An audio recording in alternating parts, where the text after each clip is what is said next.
শেখ হাসিনা হয়তো আর জীবিত নেই, তিনি মৃত্যুবরণ করেছেন। আওয়ামী লীগের সভাপতি শেখ হাসিনা কিছুক্ষণ আগে মারা গেছেন।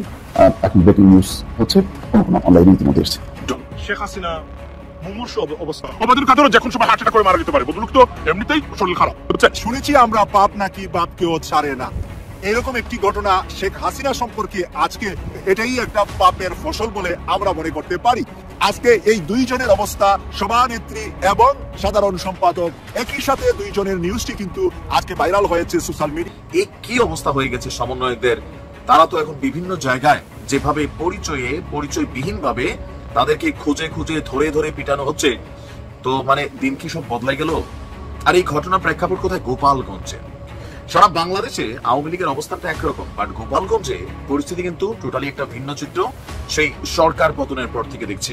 আসসালামু আলাইকুম দর্শক, নতুন একটা নিউজে আপনাকে স্বাগতম। প্রিয় দর্শক, ভারতে মারা গেছেন শেখ হাসিনা, মুমূর্ষু অবস্থায় সিঙ্গাপুরে হাসপাতালে ভর্তি আছেন ওবায়দুল কাদের, এমনই চাঞ্চল্যকর তথ্য দিল ভারতীয় মিডিয়া। এদিকে সমন্বয়কদের বিরুদ্ধে শেখ হাসিনার ম্যাটিকুলাস প্ল্যান। গোপালগঞ্জে সব কি শুরু হলো? ভারতে শেখ হাসিনার মারা যাবার গুঞ্জন, সিঙ্গাপুরে ওবায়দুল কাদেরের হাসপাতালে ভর্তি হওয়া এবং সমন্বয়কদের বিরুদ্ধে শেখ হাসিনার ম্যাটিকুলাস প্ল্যান ফাঁস হওয়ার ঘটনা ও প্রেক্ষাপট নিয়ে করা আমাদের আজকের ভিডিওটি অত্যন্ত গুরুত্বপূর্ণ।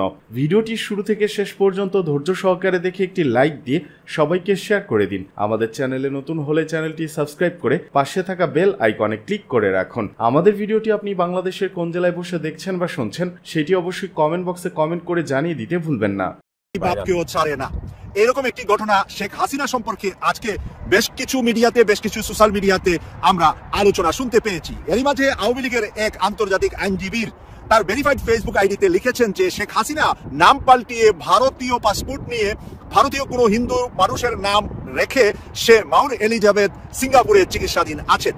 দর্শক, এটাই একটা পাপের ফসল বলে আমরা মনে করতে পারি, কারণ বাংলাদেশের বহু মায়ের বুক খালি করেছেন এই ডাইনি হাসিনা।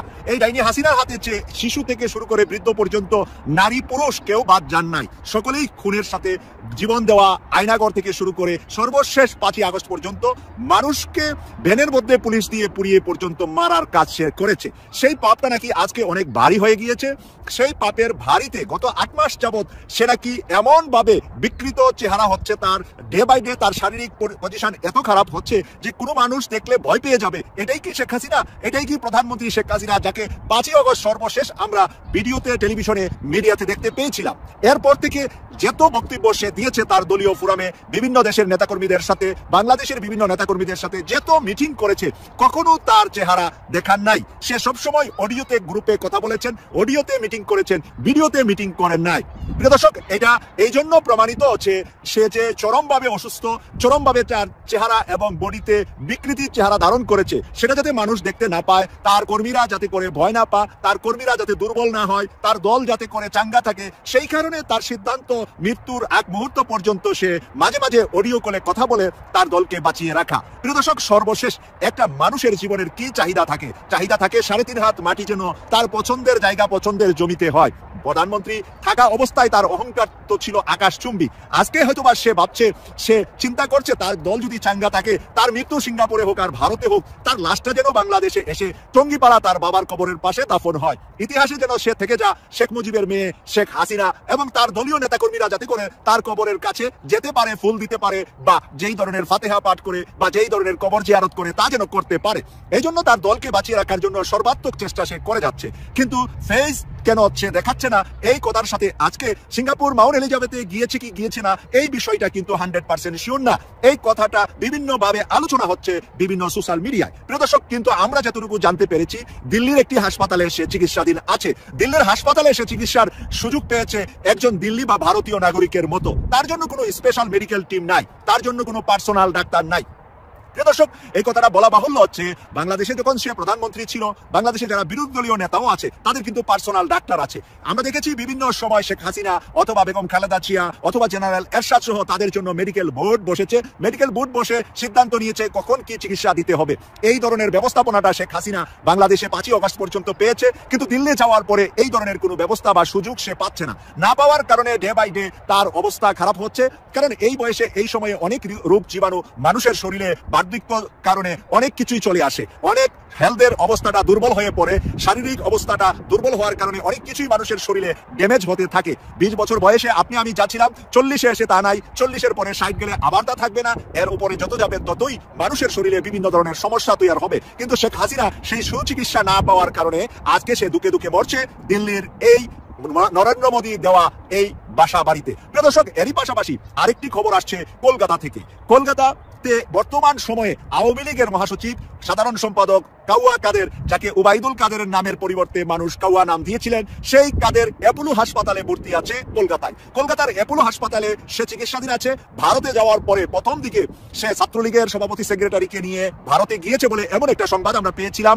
সেই ভারতে কলকাতাতে তার ফ্ল্যাট সবকিছু আমরা তথ্য পেয়েছি, কিন্তু সে কোনো জনসম্মুখে আসেন না, কোনো নেতাদের সাথে সাক্ষাৎ করেন না, কারোর সাথে কোনো মিটিং করেন না। কলকাতাতে যাওয়ার পর থেকে সে নিয়মিত অ্যাপোলো হাসপাতালে চিকিৎসাধীন আছেন। বাসায় আসলেও বেশিরভাগ সময় তার হাসপাতালই কেটে যাচ্ছে। এবং ওবায়দুল কাদের যেই রাজকীয় হালে চিকিৎসা পেতেন বাংলাদেশে আওয়ামী লীগের নেত্রী শেখ হাসিনা, তাকে যেরকম এয়ার অ্যাম্বুলেন্স করে স্পেশালি মাউন্ট এলিজাবেথে পাঠিয়ে একবার চিকিৎসা করে তার একেবারে খুব খারাপ অবস্থা থেকে ফেরত এসেছিলেন, এরপর থেকে প্রতি 2 মাসে সে কিন্তু মাউন্ট এলিজাবেথে গিয়ে তার স্বাস্থ্য চেক আপ করতেন। কিন্তু সেই স্বাস্থ্য চেক আপের সুযোগ না থাকার কারণে, তার পাসপোর্ট নিয়ে সিঙ্গাপুর যাওয়ার সুযোগ না থাকার কারণে, তার যে চিকিৎসকরা চিকিৎসা করেছিলেন, অপারেশন করেছিলেন, সেই চিকিৎসকরা সেই গুলা না দেখার সুযোগ পাওয়ার কারণে সে এখন বর্তমানে তার অবস্থা নাকি শেখ হাসিনার মতোই আস্তে আস্তে নিস্তেজ হয়ে বিকৃত হয়ে যাচ্ছে চেহারা, যার কারণে এই চেহারাও সে কোনো লোক সমাজে কলকাতাতে আসেন না এবং তার খুব ঘনিষ্ঠ ভাজন 2-1 জন ছাড়া তার সাথে সাক্ষাৎ করতে পারেন না এবং সে কারোর সাথে সাক্ষাৎ দেন না। প্রিয় দর্শক, এই কারণেই বলছি শেখ হাসিনার পরে সবচাইতে বড় জালিম হিসাবে জুলুম করেছে মানুষের উপরে মানুষ বলে থাকে এই কাউয়া কাদেরকে। আজকে এই 2 জনের অবস্থা, সভানেত্রী এবং সাধারণ সম্পাদক, একই সাথে 2 জনের নিউজটি কিন্তু আজকে ভাইরাল হয়েছে সোশ্যাল মিডিয়ায়। আমাদের KTV 24 এর মাসুক ভাই একটু আগে বললেন যে শেখ হাসিনা নাকি মুমূর্ষ অবস্থায় তাকে হাসপাতালে ভর্তি করা হয়েছে, অর্থাৎ উনি আইডি পরিবর্তন করে ভারতীয় সহযোগিতায় উনি সিঙ্গাপুরে চিকিৎসাধীন আছেন।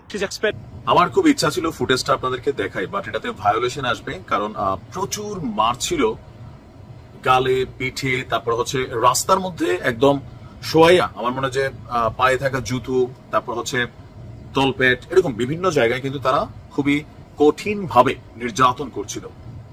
আর যাদেরকে নির্যাতন করছিল তারা হচ্ছেন জুলাই আগস্ট অভ্যুত্থানের সমন্বয়ক। তো এই সমন্বয়কদেরকে দেখে প্রথমে বলছে যে তোরা বাইরে কেন, তোরা তো থাকবে ভিতরে। এই কথা বইলাই একটা গ্রুপ তাদেরকে প্রকাশ্যে পাবলিকলি তাদেরকে মারলো, কিন্তু একটা লোক তাদেরকে ভাই কোনো সেভ করতে আসলো না। এই কি অবস্থা হয়ে গেছে সমন্বয়কদের।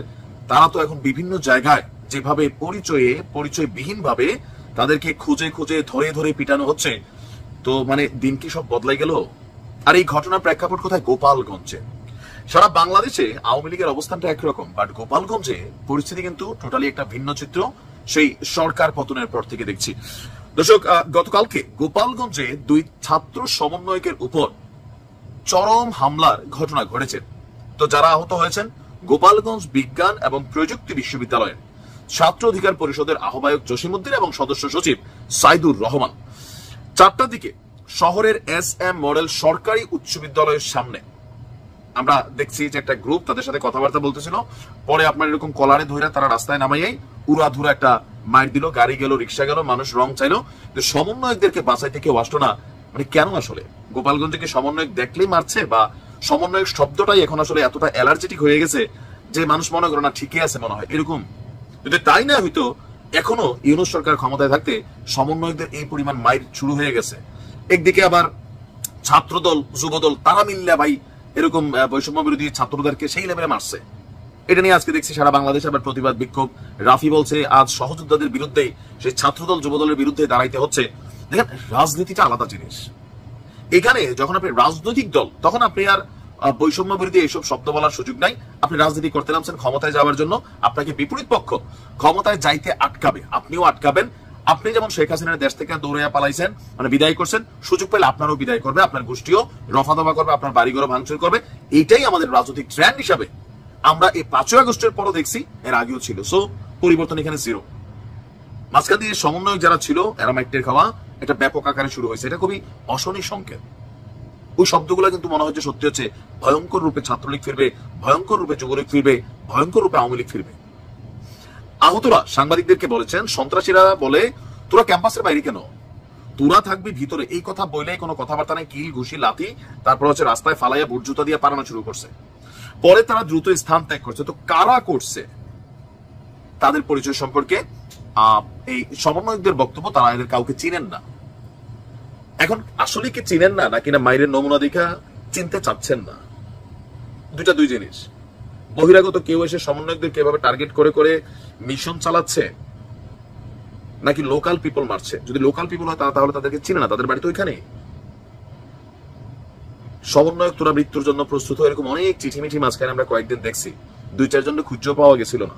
আপনি ভাবতে পারেন যে ভবিষ্যতে এদের কপালে কি আছে। এখন যদি না চিনে তো মামলাটা কার বিরুদ্ধে হবে?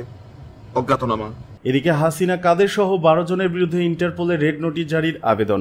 ছাত্র জনতার গণ অভ্যুত্থানে ক্ষমতাচ্যুত সাবেক প্রধানমন্ত্রী শেখ হাসিনা সহ 12 আসামির বিরুদ্ধে রেড নোটিশ জারির জন্য আন্তর্জাতিক পুলিশ সংস্থা ইন্টারপোলের কাছে আবেদন জানানো হয়েছে। বিদেশে পলাতক ওই আসামিদের বিরুদ্ধে রেড নোটিশ জারি করতে ইন্টারপোলের কাছে পৃথক 3টি ধাপে আবেদন করেছে বাংলাদেশ পুলিশের ন্যাশনাল সেন্ট্রাল ব্যুরো এনসিবি। আজ শনিবার পুলিশ ও আন্তর্জাতিক অপরাধ ট্রাইব্যুনাল সূত্রে এসব তথ্য জানা গেছে। শেখ হাসিনা ছাড়াও আরও যাদের বিরুদ্ধে রেড নোটিশ জারির আবেদন করা হয়েছে তারা হলেন আওয়ামী লীগের সাধারণ সম্পাদক এবং সাবেক সড়ক পরিবহন ও সেতুমন্ত্রী ওবায়দুল কাদের, সাবেক স্বরাষ্ট্রমন্ত্রী আসাদুজ্জামান খান, সাবেক মুক্তিযোদ্ধা বিষয়ক মন্ত্রী আকামা মোজাম্মেল হক, সাবেক পররাষ্ট্রমন্ত্রী হাসান মাহমুদ, সাবেক বস্ত্র ও পাট মন্ত্রী জাহাঙ্গীর কবির নানক, সাবেক শিক্ষামন্ত্রী মহবুল হাসান চৌধুরী নফেল, ঢাকা দক্ষিণ সিটি কর্পোরেশনের সাবেক মেয়র শেখ ফজলেনুর তাপস, সাবেক প্রধানমন্ত্রী প্রতিরক্ষা বিষয়ক উপদেষ্টা মেজর জেনারেল অবসরপ্রাপ্ত তারিক আহমেদ সিদ্দিক, সাবেক বিদ্যুৎ প্রতিমন্ত্রী নসরুল হামিদ, সাবেক তথ্য প্রতিমন্ত্রী মোহাম্মদ আলী আরাফাত ও সাবেক আইজিপি বেনজির আহমেদ। পুলিশ সদর দপ্তরের সূত্র জানায়, আদালত প্রসিকিউশন অথবা তদন্ত সংস্থার অনুরোধের পরিপ্রেক্ষিতে পুলিশ সদর দপ্তরের এনসিবি শাখা ইন্টারপোলে রেড নোটিশ জারির আবেদন করে থাকে। পুলিশের সংশ্লিষ্ট একটি সূত্র জানিয়েছে, শেখ হাসিনা সহ যে 12 জনের বিরুদ্ধে রেড নোটিশ জারির আবেদন করা হয়েছে তাদের মতো বেনজির আহমেদের বিরুদ্ধে করা আবেদনে আর্থিক অপরাধের অভিযোগ তুলে ধরা হয়েছে। অন্যদের বিরুদ্ধে করা আবেদনে মানবতা বিরোধী অপরাধে জড়িত থাকার তথ্যপত্র যুক্ত করা হয়েছে। প্রসঙ্গত, গত 10 এপ্রিল শেখ হাসিনা সহ 12 জনের বিরুদ্ধে এনসিবি থেকে ইন্টারপোলের কাছে আবেদন করা হয়। এর আগে তাদের বিরুদ্ধে ইন্টারপোলের মাধ্যমে রেড নোটিশ জারি করতে স্বরাষ্ট্র মন্ত্রণালয় ও পুলিশ সদর দপ্তরের নথিপত্র সহ চিঠি পাঠায় আন্তর্জাতিক অপরাধ ট্রাইব্যুনালের চিফ প্রসিকিউটরের কার্যালয়।